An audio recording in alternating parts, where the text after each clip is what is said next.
아마 2011년에서는 오늘 마지막 주 예배를 주님 앞에 같이 드리게 되는 것 같습니다. 특별히 성탄주일이고요. 지난주에는 좀 이렇게 소식이 빅뉴스들이 좀 있었습니다. 그런데 지난주 그 이전부터 제가 한국 뉴스를 보면서 떠나온 조국에서 한반도에 제가 가장 걱정됐던 것은 김정일 위원장의 죽음보다도 더한 것은 추위였습니다, 사실은. 왜냐하면은 제가 뉴스를 읽다 보니까 남한만 해도 얼마나 추웠는지 뉴스에 막 나올 만큼 굉장히 추웠던 모양이에요. 한국 추위가 만만치 않거든요. 제가 특별히 군에 있을 때 전방에 있었는데요.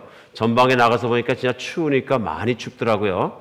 그냥 추운 정도가 아니라 코가 쩍쩍 얼어붙을 만큼, 숨을 쉬면은 콧구멍이 자꾸 들러붙을 만큼 그렇게 추운 걸 제가 체험한 적이 있습니다. 근데 그때 전방에 있을 때 선배 군인들이 뭐라 그러시냐면은 우리가 얘기 듣기로는 북한의 저 북쪽 맨 끝에 올라가면 거기는 침을 뱉으면 침이 땅에 떨어지게 고체가 돼서 딱 굴러다닌다 그러는데, 더 이상 참혹한 비유는 다 못 드리겠습니다. 그런데 굉장한 곳이죠. 그 추위가. 그 추운 곳에 사는데 강추위가 한반도에 몰아붙였다 그러니까 갑자기 북한 걱정해서 뉴스를 찾다 보니까요, 아닌 게 아니라 북쪽에 있는 도시들에는 소위 요즘에 그 사람들이 꽃제비라고 부르는 이제 홈레스 아이들이 되게 많은데요. 엄마 아빠가 뭐 탈북했다든지 뭔지 문제가 있다든지 죽었다든지 하면 고아가 되는데요.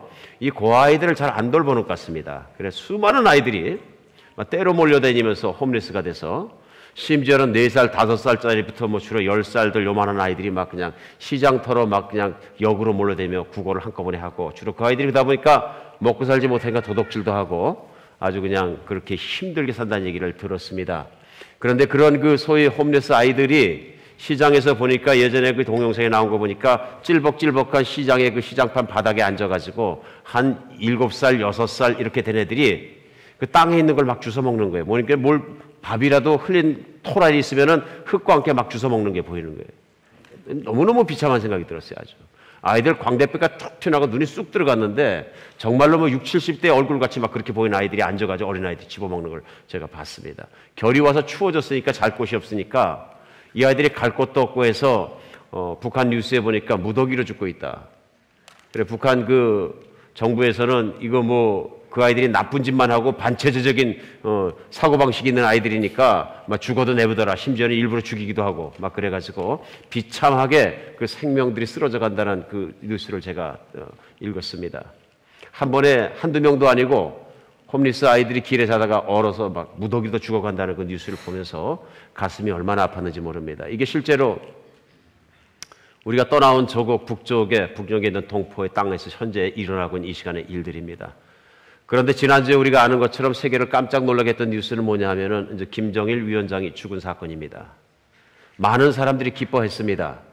저도 내심으로 많이 기뻤습니다. 왜냐하면 그가 죽으면 그 힘든 아이들 속에 그래도 뭔가 좀 희망이 들어갈 수 있지 않을까. 그뿐만 아니라 많은 사람들이 북한에는 핍박받는 40만 명의 기독교인이 있다 그럽니다.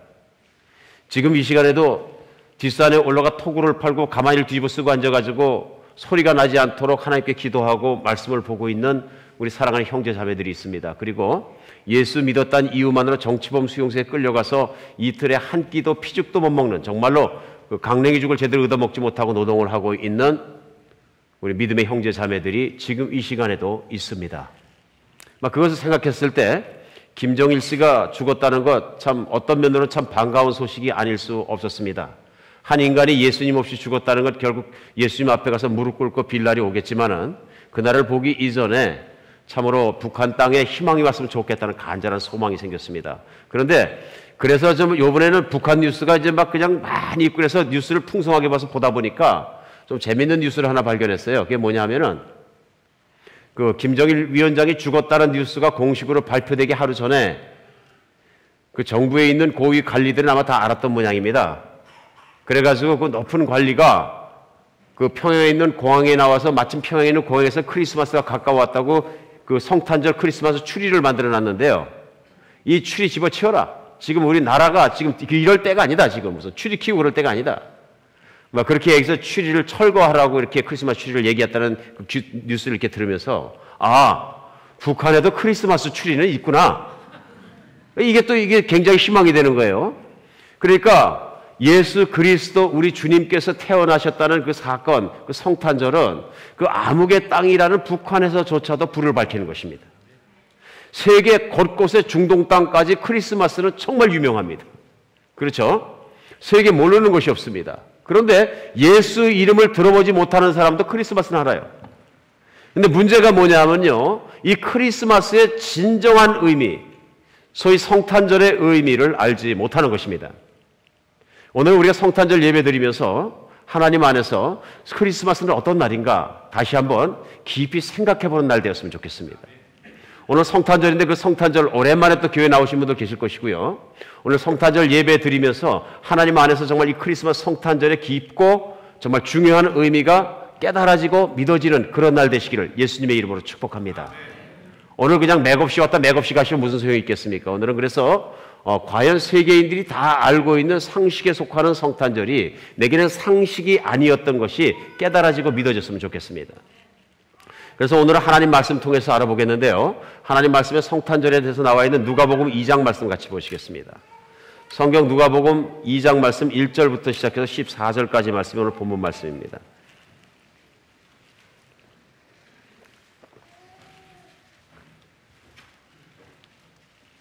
누가복음 2장 1절부터 14절까지입니다. 2장 1절부터입니다. 우리 번갈아 읽으면서 교독하겠습니다. 제가 1절 읽고 여러분 2절 읽습니다.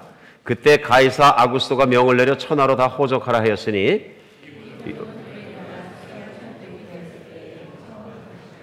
모든 사람이 호적하러 각각 고향으로 돌아가매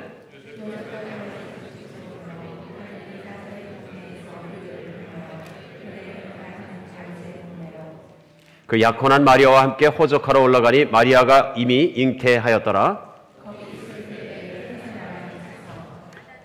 첫 아들을 낳아 강보로 싸서 구유에 누웠으니 이는 여관에 있을 곳이 없음이로라. 주의 사자가 곁에 서고 주의 영광이 그들을 두루 비추며 크게 무서워하는지라.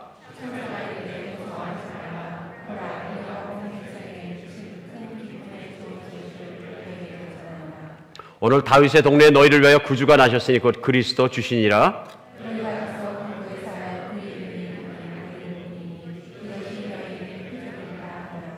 호련히 수많은 천군이 그 천사들과 함께 하나님을 찬송하여 이르되 지극히 높은 곳에서는 하나님께 영광이요 땅에서는 하나님이 기뻐하신 사람들 중에 평화로다 하니라. 아멘. 아멘. 오늘 성탄절의 진짜 뜻은 뭘까요? 성탄절은 왜 중요한 걸까요? 제일 먼저 우리에게 중요한 것은 뭐냐 하면요, 오늘 본문 가운데 나와 있는 것은 성탄절은 하나님이 사람이 되어서 이 땅에 오신 날이기 때문에 그렇습니다. 하나님이 사람이 되어 이 땅에 오셨다 하는 것입니다. 그 하나님께서 이 땅에 오시는데요, 수많은 방법으로 오실 수 있는데 하나님은 그 아들 예수 그리스도를 이 땅에 사람의 모습으로 보내시기로 결정하셨습니다. 정말 우리가 생각해 보면은 여러분이 하나님이시라면 무슨 모습으로 사람들 가운데 오시기 원하시겠습니까? 많은 경우에 위용 있는 모습으로 왕의 모습으로 오기 원하셨겠죠. 우리 그냥 뭐 전 군대를 이끌고 수억의 그냥 그 천사들, 우리가 아무리 정말로 창조력이 뛰어난 예술가라도 상상할 수 없을 만큼의 수많은 종류의 천사들, 또 아름다운 모습과 그 휘황한 탈 것과 그 모든 걸 타고 이 지구로 오시면 멋있겠지요. 멋있겠지요. 모든 사람이 무릎 꿇겠지요. 우리는 보통 하나님 하면 그런 모습으로 오실 하나님을 생각합니다. 그런데 의외로 하나님은 우리와 똑같은 모습으로 오셨다는 것입니다. 오늘 메시지의 가장 중요한 것도 거기에 있습니다. 어디에 있느냐면요, 하나님이 사람으로 오셨다 하는 사건입니다. 오늘 성탄절을 우리가 기쁘고 기뻐해야 되는 이유가 왜 그러냐면요, 하나님이 성탄절을 우리에게 오실 때에 정말 한 연약한 여자를 한 명 고르셔서 남자를 알지 못하는 깨끗한 처녀를 통해서 성령이 잉태하게 하시고, 사람과는 다르죠. 사람은 어떻게 잉태하죠? 여긴 다 성인들만 계시니까. 사람이 아이를 임신하기 위해서는 어떻게 됩니까? 남자가 여자가 잠을 자야 되죠. 더 이상한 디테일은 얘기하지 않겠습니다. 여기서 R 정도면 됐지 X 레이트 무비까지 가면 안 되니까. 잠을 자면 아이가 생깁니다. 근데 반드시 필요한 건 뭐냐면 남자와 여자입니다. 그래서 남자가 여자에게 씨를 줘야 애가 생긴다 하는 얘기입니다. 그러면 오늘 예수님은 그런 방법으로 태어나지 않고요. 성경은요, 동정녀 마리아, 소위 마리아라는 남자를 전혀 알지 못하는 처녀, 우리 뭐라고 표현하죠? 수처녀. 조금 표현해도 되는가 싶은 생각이 갑자기 들었어요. 수처녀를 통해서 이 땅에 성령으로 그 처녀를 잉태케 하셔서 세상에 들어오셨다, 그런 얘기입니다. 근데 이런 경우는 세상에서 처음입니다. 처음입니다. 왜 처음일까요? 지금 확인해 보죠, 뭐. 혹시 나는 남자를 모르는데 임신한 적이 있다, 손 들어보시기 바랍니다. 제가 앞에 가서 엎드려서 절하겠습니다. 이거는 필연이죠. 우리 필연코 우리가 임신하기 위해서 하는 일은 뭐냐면 남자를 알아야 합니다. 이 지구상의 인류의 역사에서 딱 한 번만 남자와 관계없이 잉태한 처녀가 생기는데요. 그가 누구냐? 바로 동정녀 마리아입니다. 성령이 잉태케 하신 거죠. 하나님이 그 길을 선택하신 겁니다. 여러분은 세상에 어떻게 들어오셨습니까? 아십니까? 심각하게 생각 안 해보고 사셨습니까? 간단하죠? 어머니와 아버지 없이 세상에 우리가 못 들어오죠.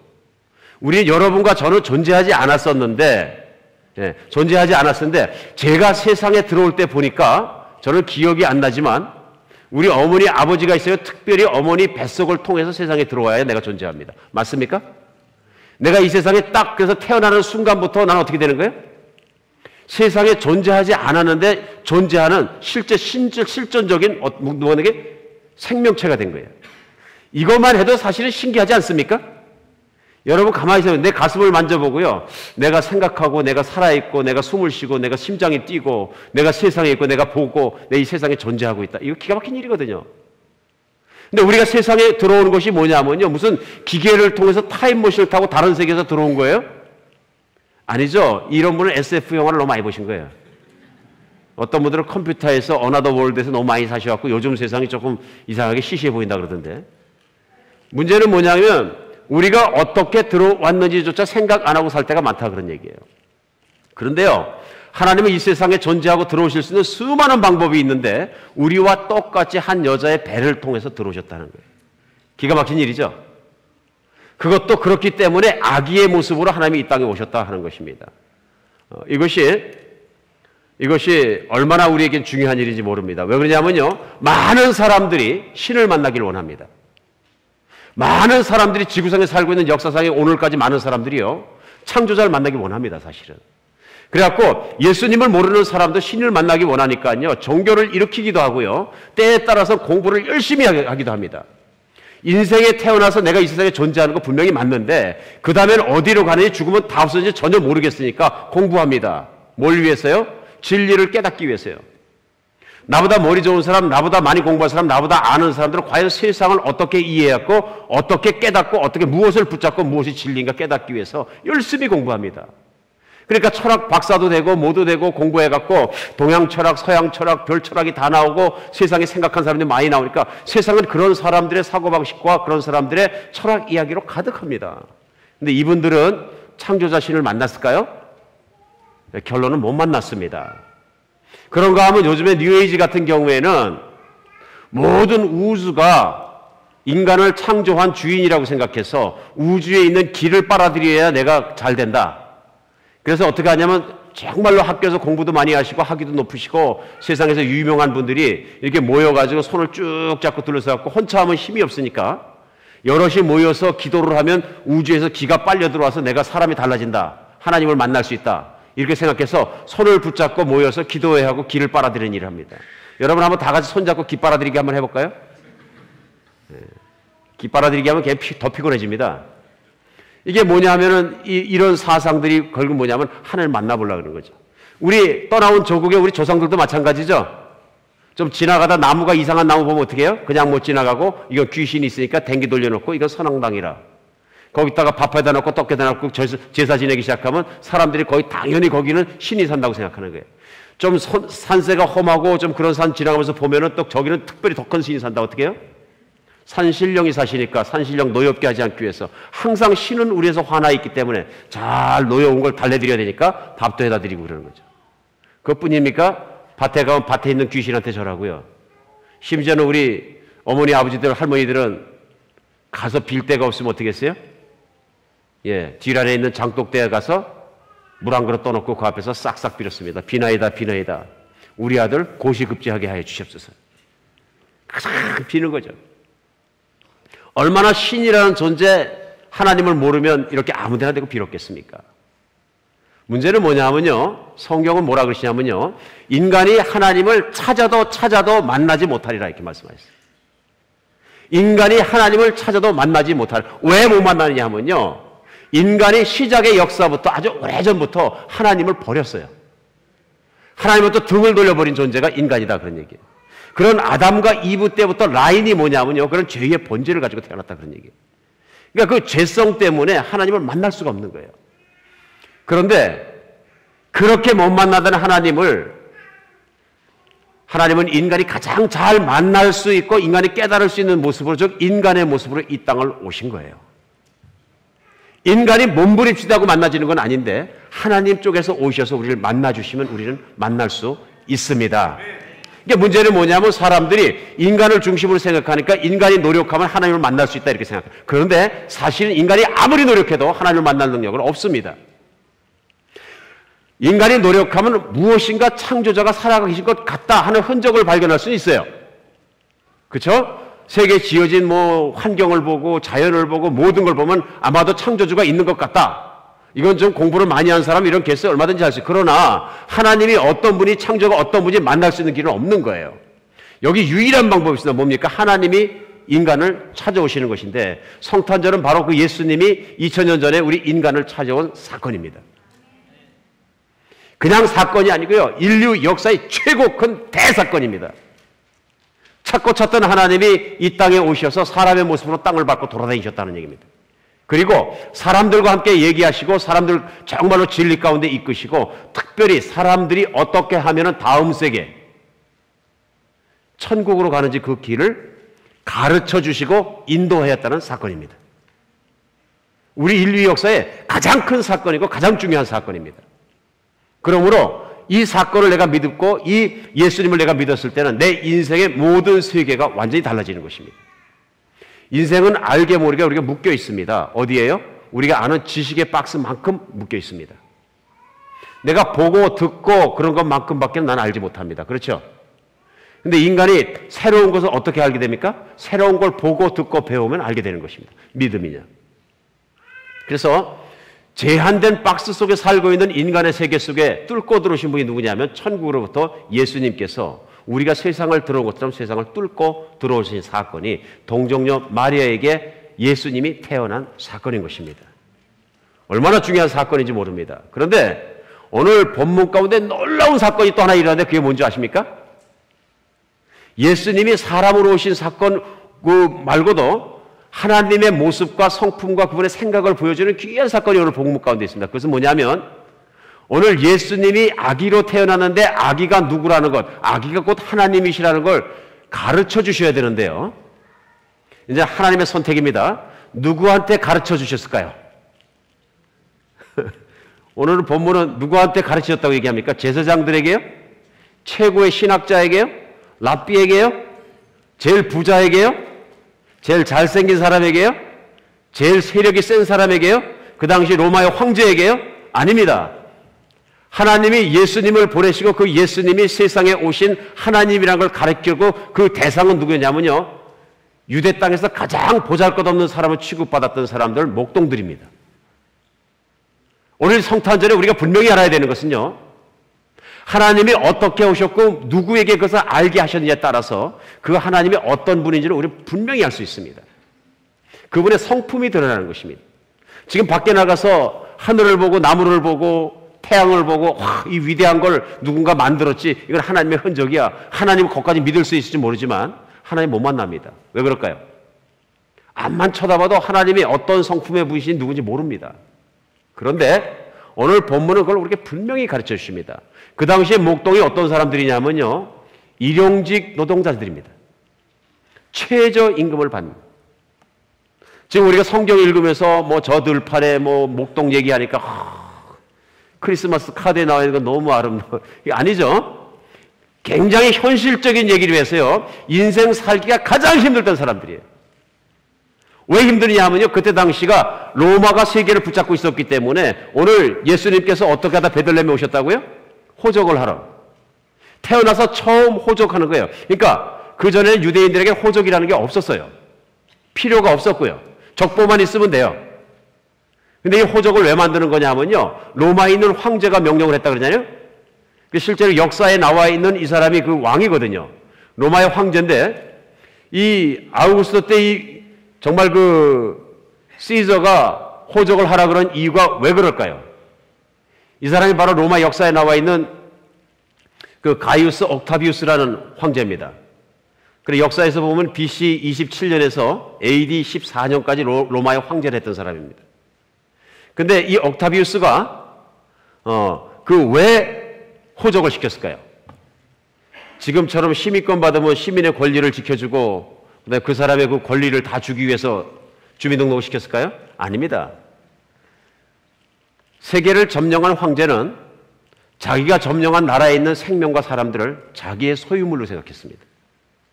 내 물건 중에 하나예요. 그러니까 내가 결정한 내 물건 중에서 세금도 내가 마음대로 받을 수 있어요. 맞죠? 그야 비틀어지건 말건 내가 알아서 하면 됩니다. 알아서 하면 됩니다. 어떤 면에서는 지금 북한에 있는 김정일하고 김정은하고 비슷한 것 같아요. 확인 아직 안 됐지만 최근에 얘기하면은 바로 그 김정일 사망이 발표되는 날 압록강을 건너가는 그 부자가 있었는데요. 아버지는 물에 떠내리가 죽고 아들 둘이 못 내려서 아버지가 물에 떠내리가 죽으니까 급하니까 지켜보고 있던 경비군들한테 우리 아버지 좀 건져달라 그러니까 비웃고서 그냥 떠내리가 죽었다 그러는데 그 아들 둘을 갖다 붙잡아가지고 갔더니 김정은 왈 삼족을 멸해라 그랬다는데 21세기에 삼족을 멸해라는 얘기가 있을 수 있는 겁니까 이게? 기가 막힌 얘기죠. 기가 막힌 얘기예요. 물건으로 한다는 얘기예요. 물건으로. 막 사람들이 굶어 죽고 1900년대 김정일 위원장이 죽었습니다마는 한창 김정일 위원장의 그 위원장하고서 저 세상을 북한을 휘어잡고 그럴 때는 1990년대 말에 어떻습니까? 대기근 들어가지고 수백만 명이 밥 못 먹어서 막 굶어 죽고 아이들이 막 그냥 영양실조해서 말로 비틀어 죽고 그럴 때 김정일 그 위원장의 전속 요리사를 했던 일본 사람 얘기에 의하면 그 시점에 자기는 세계에 아주 희귀한 캐비아 상어를 구하러 다녔다고 그러잖아요. 김정일의 밥상에 올리기 위해서. 기가 막힌 일이죠. 저는 오늘 정치적 발언하려고 목사가 이 자리에서 이 말씀 드리는 것이 아니고 그때 당시의 유대인도 그런 학정 속에 있을 수 있었다. 한 피지배하는 나라의 생명 하나하나 정도는 아무것도 아닌 거로 생각하는 황제 밑에 눌림받고 있었다는 얘기입니다. 그럼 여러분 한번 그때 당시의 목동의 삶이 얼마나 힘든 삶인가 상상해 보시기 바랍니다. 좋았을까요? 얼마나 힘들었겠습니까? 말도 못하게 힘든 거죠. 그리고 그 목동들이라는 건 뭐냐면요. 자기 양이 아닙니다. 벌써 부자이고 기득권을 가지고 있고 제사장이나 그 당시 부자인 사람들은 자기 양이나 재산을 많이 갖고 있는 사람은 양을 들밖에서 안 치는 겁니다. 그 굳은 일을 누가 해요? 그러니까 다 일꾼들 사서 하는데 그 일꾼들이 들판에서 성내에 들어오지 못하고 맨날 들판에서 자는 겁니다. 그래서 그들의 삶은 뭐냐면요. 그들과 그들의 자식이 하루 세 끼를 못 먹고 사는 삶이에요. 그래 역사적 기록에 보면 하루 한 끼 많이 먹으면 두 끼 먹었어요. 그것도 아주 척박하게 먹었어요. 먹는 게 해결이 안 됐다는 얘기는 나머지는 볼 필요가 없다는 얘기입니다. 그렇죠? 나머지는 볼 필요 없다는 얘기예요. 그럼 자기 먹는 걸 아껴서라도 자기 자식을 먹여야 되는 그러한 배고픈 상황에 살고 가고 있는 목자들이었다. 그것도 일용직이기 때문에 여러분 그때 당시에 목축업을 하는 나라에서 목자라는 건 뭐냐면 칸몸 레버예요. 그게 무슨 뜻이냐면 돈을 벌 수가 없다는 얘기, 기술이 없다는 얘기예요. 지금도 그렇습니다. 그때도 그렇고 뭔가 돈을 잘 벌려면 좋은 직위에 있든지 지위가 그렇든지 아니면 재주가 특출해야 되거든요. 오늘날도 그렇죠. 특수직에 있으면 철밥통이 돼서 절대로 안 물러나는데 이게 소위 칸못 내버 아무나 할 수 있는 일은 이게 고용 임금이 쌉니까 비쌉니까? 쌀 수밖에 없죠. 아무나 쓸 수 있으니까요. 또 하겠다는 사람이 많이 있으니까. 그러니까 지금도 그렇습니다. 그때도 이 목동의 일이라는 것은 비참하게 살 수밖에 없는 직업이었다 하는 얘기입니다. 그리고 이 사람들의 직업이 직업인지라 집에서 잠을 못 자고 양들하고 같이 들판에서 지키면서 자야 됩니다. 왜요? 양을 밤에 잃어버리겠습니까? 낮에 잃어버리겠습니까? 밤에요. 밤에 동물이 와서 물어가 버리고, 동물들이 좋아하죠? 야지에 동물들이 있고 늑대가 있고 사자가 있고 동물들이 있으니까 막 그들이 모아놓으면 누가 우리 음식을 이렇게 잘 모아놨냐. 예. 그리고 양들이 물 먹고 있으면 뭐라 그래요? 예, 동물들이 와서 그러죠? 누가 우리 먹거리를 이렇게 물 말아놨냐. 밤에 와서 훔치게 가기 마련이죠. 그러니까 밤에 동물들 속에 자야 되는 거예요, 들판에서. 그러니까 목동들의 삶이라는 게 들판에 자고 들판에 일어나고, 나의 할아버지도 그렇게 살았고 아버지도 그렇게, 나도 그렇게 살고 내 아들도 그렇게 살 것이고, 내 아들은 학교 공부는 고사하고 애가 걸을 때부터 시작해서 나와서 목동 일을 도와주는 아들을 같이 자고요. 그러니까 어쩌면 할아버지, 아들, 손자까지 전부 다 같이 목동 생활을 하면서 희망이 없는 한 가족 한 세대가 그 들판에서 자고 있었다는 얘기입니다. 불이 있습니까? 뭐가 있습니까? 캄캄한데요. 얼마나 춥겠습니까, 겨울에는. 그 가운데 양들 속에 끼어가지고 냄새 나는데, 소리 나는데 살고 있었다는 얘기입니다. 어떻게 보면 북한에 있는 우리 동포들의 삶이지만 그 삶이 혹시 우리의 삶은 아닙니까? 지난 2011년 한 1년 동안 살아오면서 우리들의 삶이 그런 경우가 너무나 많습니다. 미국에 살면서 우리가 절대적 빈곤은 많이 면했습니다만은 상대적 빈곤을 느낄 때가 얼마나 많은지 모릅니다. 이런 삶 속에서 하나님이 세상에 잘 나가는 사람, 잘난 사람, 돈 많은 사람, 유명한 사람, 공부 많은 사람한테만 골라서 찾아주셨으면 저와 여러분은 다 죽었는데, 오늘 누굴 찾아오셨다고요? 이런 목동을 찾아오셨다고요. 이런 목동을 찾아오셔가지고 기가 막힌 말씀을 하십니다. 기가 막힌 말씀이에요. 무슨 말씀하세요? 이건 선지자에게만 주실 수 있는 말씀을 공부를 안 한 목동들에게 알려주시는 거예요. 목동들이 들판에 있는데 갑자기 천사가 나타나고 대낮 같은 빛이 비치고요, 수많은 천사가 오고 노래를 하고 막 난리가 났는데, 그 영광 중에 예수님은 말구유로 오셨는데 목동을 찾아온 천사들은 어마어마하게 화려한 모습을 하고, 오늘 본문에 보면요, 이들이 깜짝 놀랐다. 무서워서 덜덜 떨었다 그래요. 무서워서 떨었다. 크게 무서워 떨었다. 왜 무서워했을까요? 8절에 한번 보세요.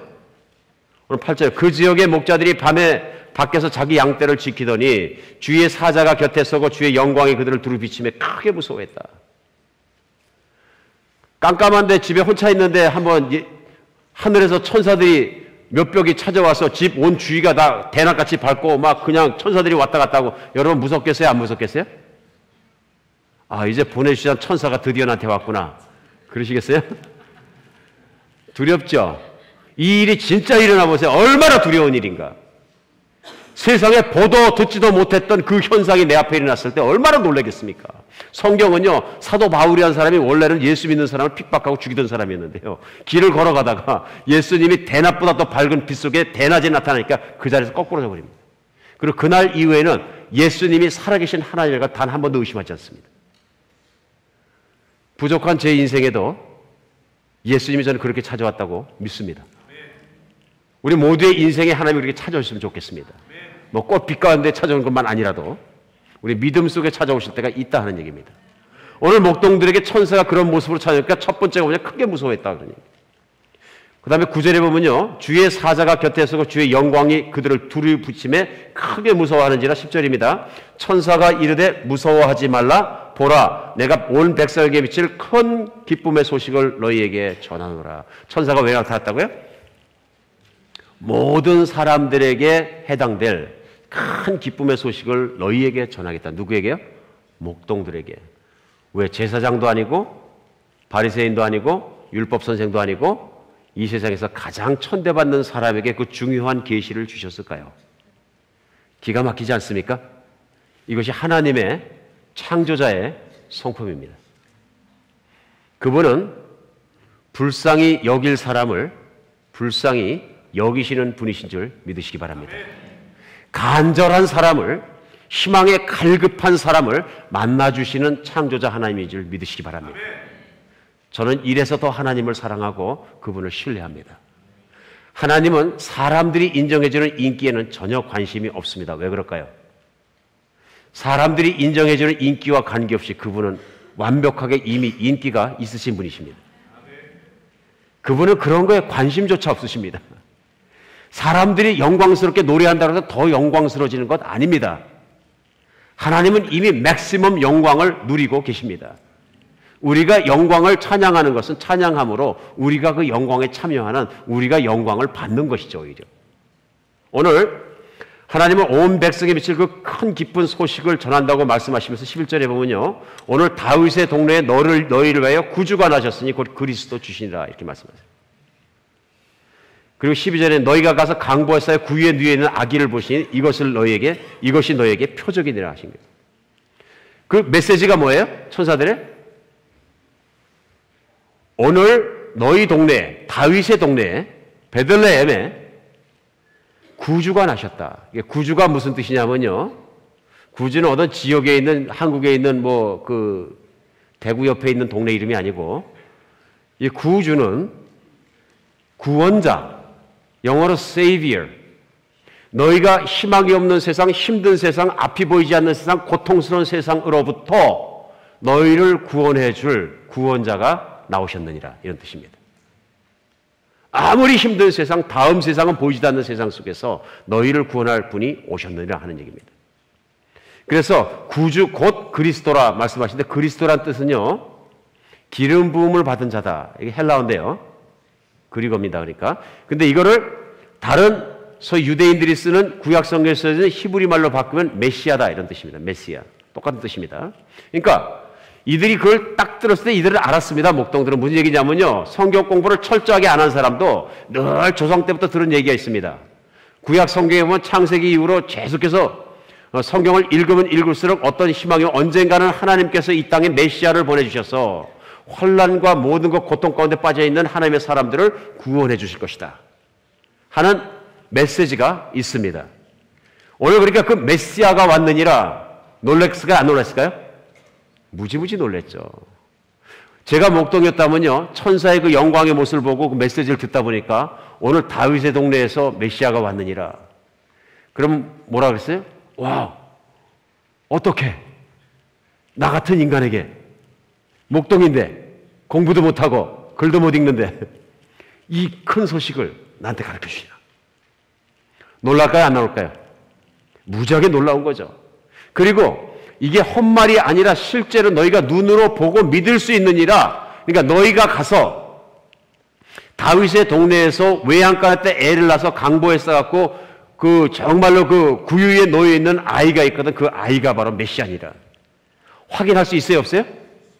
확인할 수 있습니다. 당장 가서 확인하면 되는 것입니다. 그리고 천사는 올라간 거예요. 흥분될까요, 안 될까요? 흥분되죠. 요 5분 전까지만 해도 오늘 저녁에 뭐 먹은 게 없어 뱃속에 꾸룩꾸룩 소리 나고 아유 이놈의 팔자 차라리 죽는 게 낫지 막 그런 막 신세 타령하고 그랬는데, 몸은 아픈 데가 많고 잠도 안 오고 막 힘들고 쑤시고 뼈꼬리 아프고 그랬다가도 이 사건을 겪고 나니까 온 세상에 있는 모든 생각이 다 없어지고 가서 보자. 이거 보통 일이 아니라 천사가 얘기했으니까 분명히 그런 일이 있을 것이다. 찾는 겁니다. 이제는 집집마다 가서 외양간 다 뒤지는 거예요. 이제는. 그래갖고 이들이 한 일이 뭐냐면요, 바로 그 예수님을 찾은 것입니다. 외양간의 구유, 소위 말이나 소나 가축이 이렇게 나무 큰 걸 깎아가지고 거기다 물도 담아놓고 무슨 그 다음에 그 먹이를 갖다 넣어놓으면 그 먹는 밥통이죠. 소밥통. 제가 어릴 때 많이 봤는데요, 정말 지저분합니다. 소 먹는 거 보셨어요? 저는 어릴 때 정말 많이 봤죠. 근데 집에 데리고 살았으니까. 그냥 막 그냥 가마솥에 때 겨울에 푹푹 삶아가지고 그냥 갖다가 그냥 지피니 뭐니 막 삶아가지고 주면은 푹 떠서 넣어주면 그 뜨끈뜨끈한 걸 갖다가 그냥 우걱우걱 먹죠. 거기 소 침도 흘리고 매번 줬기 때문에 지저분하게 말이 없는데, 세상에 하나님이 그런 외양간에 짐승들이나 자란 대로 오셨다는 것, 그것도 정말 그렇게 홈레스처럼 비난한 가정에 오셨다는 것, 그것도 누울 자리가 없어서 애 낳고 보니까 그저 옆에 있는 지푸라기나 꺼적 마른 거 몇 개 그 위에다 올려놓고 아이를 강보에 싸가지고 그 위에 올려놔서 침대를 삼아야 됐다는 사실. 아이의 침대죠. 그러니까 기가 막힌 일이죠. 근데 그 기가 막힌 데를 남루한 옷을 입고 동물 냄새 펑펑 나는 목동들이 무리를 줘서 쫓아갔다는 사건입니다. 우리가 늘 예수님의 탄생 생각하면 크리스마스 카드에 나와 있는 멋지고 아름답고 번쩍번쩍하고 그런 거 생각합니다. 하나님이 이 땅에 오신 사건은 그보다 훨씬 더 프랙티컬한 일입니다. 보다 현실적인 일입니다. 이 세상에서 아무 보잘것없는 사람들에게 하나님 자신을 나타내시고요. 그들에게 자신을 계시하셨어요. 그리고 그들이 예수님을 만나게 하셨다는 얘기입니다. 오늘 성탄절의 최고 큰 사건은 뭐냐면요. 예수님이 사람의 모습으로 이 땅에 오셨다는 것이고요. 두 번째 큰 사건은 뭐냐면요. 누구든지 하나님을 만날 수 있게 됐다는 얘기예요. 오늘 본문에 보면 온 백성에게 임하는 좋은 소식이라고 얘기해요. 목동들에게 임하는 것뿐만 아니고, 근데 목동들을 사랑하셔서 목동들에게 제일 먼저 가르쳐 주신 거죠. 저는 여러분이 하나님의 생각에 맨 앞자리에 있는 사람 되시기를 예수의 이름으로 축복합니다. 목동을 생각하신 거죠, 늘. 하늘에서 지켜보시고 저 목동들을 좀 도와줘야 되겠다. 사는 게 너무 불쌍하다. 늘 생각하신 거죠. 하나님이 늘 생각하는 사람 되시기를 예수님을 축복합니다. 그러니까 그 목동들이 쫓아가서 본 게 뭐냐면요. 예수님을 만난 거예요. 그 목동들이 가서 보고요. 오늘 여러분과 제가 같이 읽지 않았습니다만은 그 목동들이 본 그 장면이 오늘 누가복음 2장 15절 이하부터 나옵니다. 제가 읽어드리겠습니다. 15절에 뭐 어떻게 하냐면 천사들이 떠나 하늘로 올라가니 목자들이 서로 말하되 이제 베들레헴으로 가서 우리 주께서 우리에게 알리신 바 이루어진 일을 보자. 16절에 뭐냐 빨리 가서 마리아와 요셉과 구유에 누인 아이를 찾아서 이들이 전부 다 우르르 몰려 뛰어갔다는 얘기입니다. 집집마다 다 뒤져가지고 구유에 누인 아이를 진짜로 발견했다는 얘기예요. 저는 이런 드라마를 갖다가 그 성탄절에 만드는 걸 잘 못 봤어요. 목동들을 중심으로 해서 드라마를 만들면 막 뛰어가서 막 집집마다 다 지는데 한 집에 야 여기 있다. 그래서 온 동네 사람 다 왔는데 쳐다보니까 진짜 예수님이 구유에 딱 놓여 있는 거예요. 그러니까 이 목동들이 가만히 있었겠어요? 그때부터 뭐라 그랬을까요? 온 동네 사람들이 왜 그러냐 다 뛰었는데 내가 들판에 있을 때 천사를 만났는데 천사들이 막 그냥 무리로 내려왔는데 노래도 부르고 막 근데 그때 천사들이 선포한 게 뭐냐면 너희가 다윗의 동네에 들어가면 강보에 쌓여 구유에 있는 아기를 볼 텐데 그걸 보면 그분이 메시아인 줄 알라고 얘기했다. 얘기할까요 안 할까요? 하죠.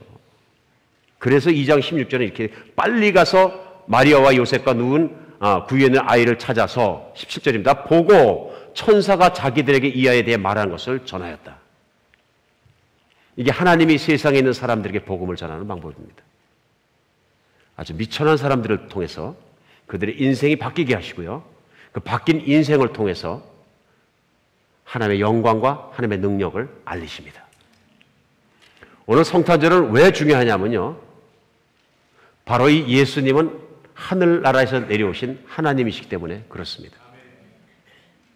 우리가 인생 중에서 성탄절날 분명하게 알아야 되는 것은 내가 하나님을 믿지 않으면 이 성탄절은 나와 관계가 없는 날입니다.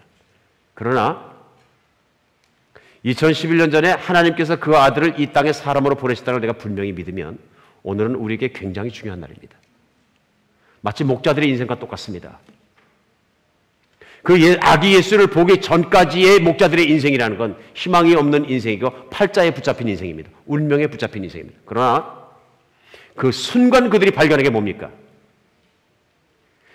천국은 존재하는 것이고 천사가 우리 앞에 나타났고 천사가 우리에게 관심 있고 하나님은 우리에게 관심 있고 우리를 구원자는 메시아가 나셨다. 그 순간 그들의 눈이 열리고 다음 세계가 열리고 다음 세상이 확 열리는 것입니다. 사랑하는 여러분, 다음 세상에 있는 걸 믿으십니까? 천국이 존재하는 걸 믿으십니까? 여러분과 제가 살아가고 있는 지구에서 생각하며 존재하는 이 시간에도 천국이라는 물리적인 장소가 존재하는 걸 믿으십니까? 믿으시기 바랍니다. 예수님을 믿고 나서 보니까 예수님이 이 땅에 오셔서 본인 자신이 누구냐고 말씀하시기 이렇게 말씀하셨어요. 요한복음 14장 6절에는요. 내가 곧 길이요 진리요 생명이니 나로 말미암지 않고서는 아버지께 올 자가 없느니라. 무슨 말씀일까요? 천국 가려면 어떻게 가야 됩니까? 대간절. 이 얘기입니다. 하나님의 자녀가 되려면 어떻게 돼야 되느냐? 그걸 원하는 사람마다, 신을 만나기 원하는 사람마다, 하나님과 창조자를 만나기 원하는 사람마다 나에게 오라 그 말씀입니다. 그럼 내가 그 길을 인도해 주겠다. 왜 그럴까요? 오늘 이 해답을 찾으시기 바랍니다. 이유는 한 가지입니다. 인류의 역사 중에 인간에게는 길이 없습니다. 모든 인간은 하나님의 영광을 가렸기 때문에 죽게 되어 있습니다. 그리고 다 죽었습니다.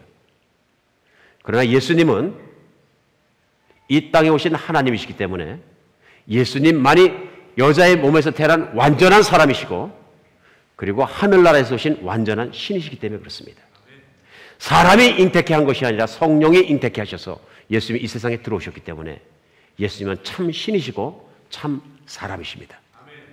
그리고 그 예수님은 여러분과 진 죄, 제가 진 죄, 인류 역사 속에 사람들이 진 죄, 하나님을 반역한 죄의 모든 걸 정말 책임을 대신 물으시고 오늘 구유에 놓여있는 그 깨끗한 어린아이와 같이 죄도 없던 예수님께서 어린 양과 같이 희생의 제물로 십자가에서 죽으셨다는 것입니다. 예수님이 그렇게 우리의 죄값을 대신 치러주셨기 때문에 하나님 아버지의 요구를 충족시켜 주셨고 그런 죄값을 치르는 것은 사람이 치러야 되는 것입니다. 그래서 예수님은 참 사람으로 이 땅에 오셔야 됐던 것입니다. 예수님은 참 신이십니다. 왜냐하면 신이 아니고서는 남자와 관계없이 사람의 몸에서 태어날 수 없는 것입니다. 그리고 우리 인간의 문제, 영원히 살지 못하는 문제, 다음 세계가 열리지 않는 문제는 인간이 영원히 살아갈 수 있는 과학을 발전시켜서 이루어질 수 있는 문제가 아닙니다. 이 문제는 인간의 영역을 벗어나 있다 하는 얘기입니다. 그러면 누가 해결해 줄 수 있을까요? 인간 세계 밖에 있는 천국에서 와서 도와줘야 되는 것입니다. 예수님은 그냥 아기가 아니고 천국을 이끌고 이 땅에서 온 하나님의 길을 내시는 분이신 줄 믿으시기 바랍니다. 그러니까 쉽게 상상을 하면 예수님이 오실 때 그냥 오신 게 아니라 천국을 끌고 오셨다 그런 얘기예요. 천국을 끌고 올려서 그 해븐이 지구를 터치한 거예요. 터치다운한 거예요. 동정녀 마리아에게서 예수님이 태어났다는 사건은 뭐냐면요. The heaven touched the earth.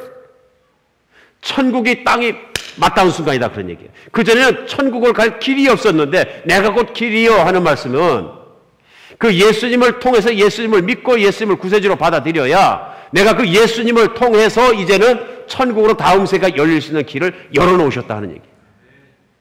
이 성탄절에 우리에게 가장 중요한 메시지는 이겁니다. 예수님을 통해서 우리는 다음 세계에 들어갈 길이 열렸다는 것입니다. 믿으십니까? 오늘 목동들이 기뻤을까요? 목동들의 반응입니다. 베들레헴에서 구유에 누워있는 아이를 보고 천국이 있다는 걸 확신하고 하나님이 우리를 사랑하신다는 걸 확신하는 그들은 그 아기 예수를 믿었습니다. 그 아기 예수를 생각하고 믿을 때마다 나에겐 다음 세상이 있다. 하나님은 나를 사랑하신다. 하나님은 나를 생각하신다. 하나님은 나를 찾아오셨다. 나는 하나님의 자녀이다. 확고한 믿음 속에 누가복음 2장 20절은 이렇게 얘기합니다.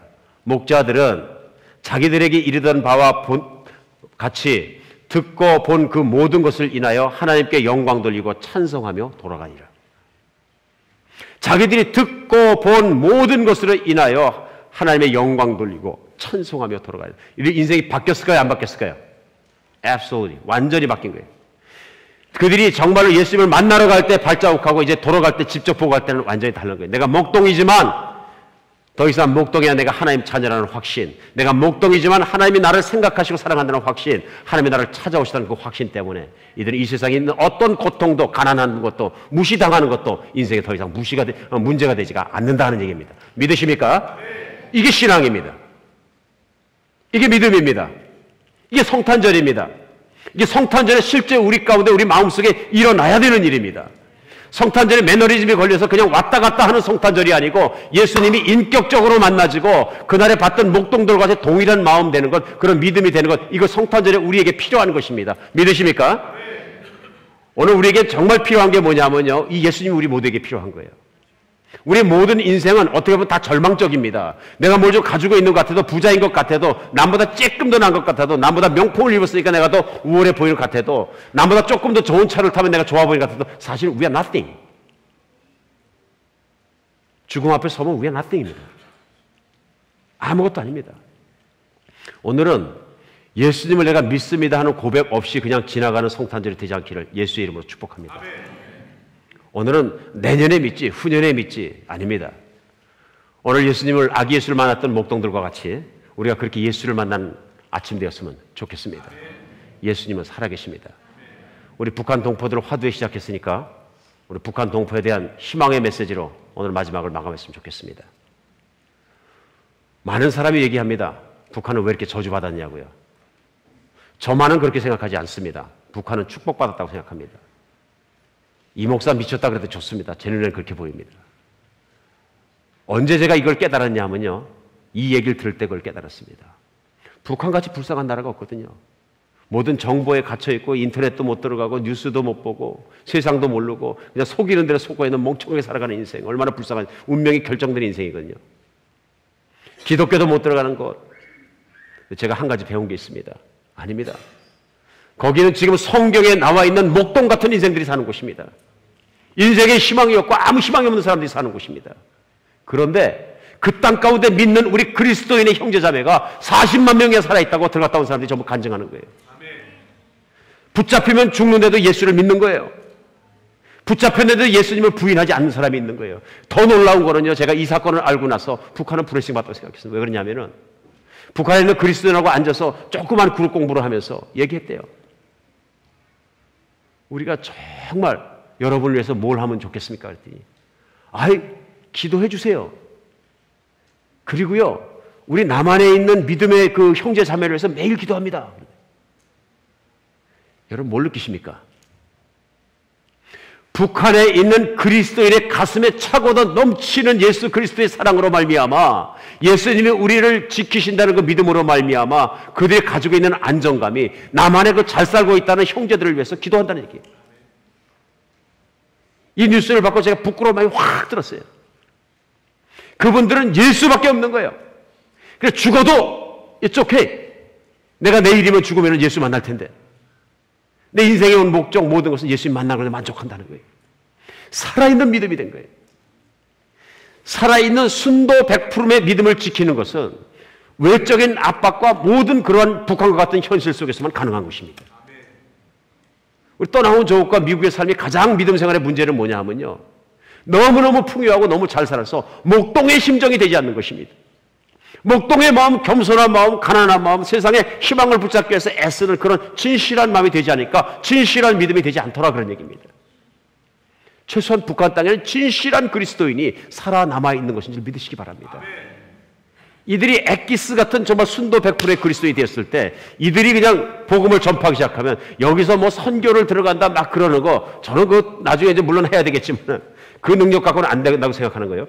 북한만이 누릴 수 있는 영성을 가진 지하에 있는 그리스도인이 튀어 올라와서 그 영성을 가지고 북한을 변화시키고 자유의 물결이 들어갔을 땐 중국을 변화시키고 세계를 변화시켜야 합니다. 영성에 대한 것만은 남한에 있는 그리스도인들이 북한 지하교의 영성을 받아먹어야 산다고 저는 믿습니다. 어쩌면 물질주의 모든 것 때문에 쓰러져가고 썩어져가는 세상 속에서 예수님께서 마지막 목동으로 사랑해서 사용하는 사람들이 북한 지혜교회에 있을 것이라고 저는 믿습니다. 그리고 그 생수를 먹기에 저는 정말로 갈급합니다. 사랑하는 여러분, 오늘까지 우리 중에 예수를 정말로 구세주로 받아들이지 않은 분이 계실지 모릅니다. 오늘은 전 이런 마음으로 기도합니다. 성경에 이런 말씀이 있습니다. 사람의 무슨 능력으로, 사람의 재주로 말씀을 나눈다고 해서 예수님이 안 믿어졌는데 믿어지는 거 아닙니다. 예수님이 진짜로 믿어지는 건 한 길밖에 없습니다. 하나님이 나를 찾아오셔야 됩니다. 성령의 능력이 나를 찾아오셔야 됩니다. 오늘은 그런 분이 계셨으면 좋겠습니다. 단 한 분이라도 이 크리스마스 날 성탄절, 2012년 성탄절에 내 인생이 달라졌다. 나는 그때 목동이 아기 예수를 만난 것처럼 나는 그때 진짜 예수를 만났다. 난 믿어지더라 그냥. 왜 믿었느냐? 나도 모른다. 믿어지더라.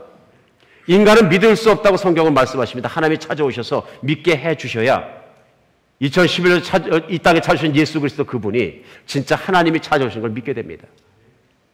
오늘은 다른 모든 사람이 몰라도 2000년 전에 목동들이 믿었던 것처럼 여러분에게 권유하고 싶습니다.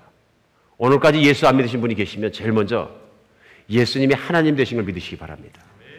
세상이 우연히 생긴 것이 아니고 창조자께서 목적을 갖고 만드시고 그 땅을 간섭하시고 회복시키고 계시다는 것을 믿으시기 바랍니다.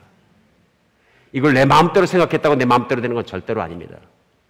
어느 날인가 김정일이도 예수님 앞에 무릎 꿇고, 김일성도 무릎 꿇고, 사담 후세인도 무릎 꿇고, 세상에 유명한 사람도 무릎 꿇고, 스티브 잡스도 무릎 꿇고, 정말로 바락 오바마도 하나님 앞에서 다 같이 무릎 꿇고 우리 모두의 무릎이 세상의 왕 대신 하나님 앞에 무릎 꿇는 그날이 올 것입니다. 근데 그때 믿음은 too late. 너무 늦었습니다. 왜냐하면 그때는 회개할 기회가 없습니다. 오늘 예수님의 하나님 되신 것을 받아들이시기 바랍니다. 두 번째는요, 그분이 나를 사랑하셔서 눈에 보이지 않지만 오늘 이 자리에 나를 찾아오신 걸 믿으시기 바랍니다. 목동들을 찾아가셨던 그 하나님, 그 천사를 보낸 그 하나님께서 오늘은 마지막 시대 성령으로 영으로 보내주시겠다 그러시므로 눈에 보이지 않지만 내 마음속으로 성령이 나를 찾아오신다는 것 믿으시기 바랍니다. 이것이 목동에 일어났던 동일한 사건인 것입니다. 그리고 그분이 바로 예수 그리스도께서 2000년 전에 십자가에 못 박혀 죽은 것이 내 때문에 죽으시고 나의 죄 때문에 죽으시고 3일 만에 부활하신 것이 나의 부활, 나의 다음 세상을 확약시켜 주시기 위해서 부활하셨다는 사실을 믿으시기 바랍니다.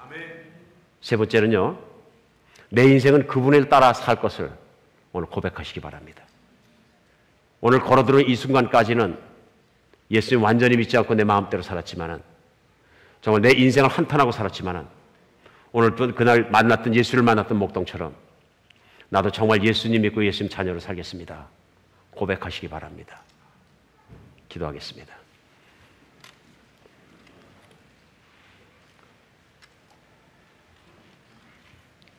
예, 우리 평생을 통해서 2011년 성탄절이 여러분에게 특별한 날이 되시길 원합니다. 오늘 특별히 내가 교회를 오래 다녔던, 교회를 오늘 처음 왔던, 오늘 말씀 듣다 보니까 내 마음속에 창조자는 살아계시며 이제는 예수님이 왜 또 어떻게 세상에 오셨는지 믿어집니다. 그리고 그 예수님을 내가 나의 구주로 받아들이고 싶습니다. 나도 이제는 예수 믿는 사람으로 살고 싶습니다. 세상을 껍데기로 살지 않고 이제는 정말 창조자를 믿고 싶습니다. 그 예수를 내 구원자로 받아들이겠습니다. 그리고 지금까지 살아왔던 것 좀 후회합니다. 내 고집대로, 내 생각대로 살았습니다. 이 말씀이 내 마음에 믿어지시는 분들, 처음으로 고백하기 원하신 분들은 가슴에 두 손을 올려주시기 바랍니다. 할렐루야. 내 가슴에 꼭 두 손을 올려주시기 바랍니다. 그래서 우리 하나님 앞에 같이 기도하는 시간 갖겠습니다. 하나님은 영이시고 우리의 헌신과 우리의 모든 걸 기뻐한다고 말씀하십니다. 네, 그대로 계시면서 진심으로 마음을 활짝 열으십시오. 고맙습니다. 반응해 주셔서. 우리 하나님께서 이 시간 보실 줄 믿습니다. 같이 기도하겠습니다. 하나님, 오늘 목동과 같은 심정으로 손을 가슴에 올렸습니다. 오늘 목동이 보았던 그 예수님, 나도 믿게 하여 주시옵소서. 세상 살면서 방황하는 사람처럼 예수 깊이 믿지 않고 살았습니다. 하나님, 예수님만이 살아계신 하나님이시며 나의 구원자 되심을 오늘 받아들입니다. 믿고 변심치 않겠습니다. 세상이 아무리 유혹할지라도 예수님은 나의 구원자십니다. 내가 지금까지 예수님이 없는 것처럼 살아왔던, 내 마음대로 살아왔던 인생, 죄악에 있는 인생들을 후회합니다. 그 인생들을 예수님께서 십자가에 못 박으시고 다 없게 하여 주신 줄 제가 믿습니다. 하나님, 오늘부터 시작해서 내가 예수님 따라 살겠습니다. 진정 믿는 자로 살고 예수님 뜻대로 살고 말씀대로 살겠습니다. 예수님 사랑하게 하시고 예수님이 소속되어 있는 교회를 사랑하게 하시고 교회의 한 사람으로 깊이 주님을 섬기고 살게 하여 주시옵소서. 그리스도 예수 이름으로 기도합니다. 아멘. 오늘 하나님께서 여러분께 시작한 선한 일이 마지막 날까지 꼭 지켜주시고 이룰 줄 믿습니다. 다 같이 일어나서 찬양하겠습니다.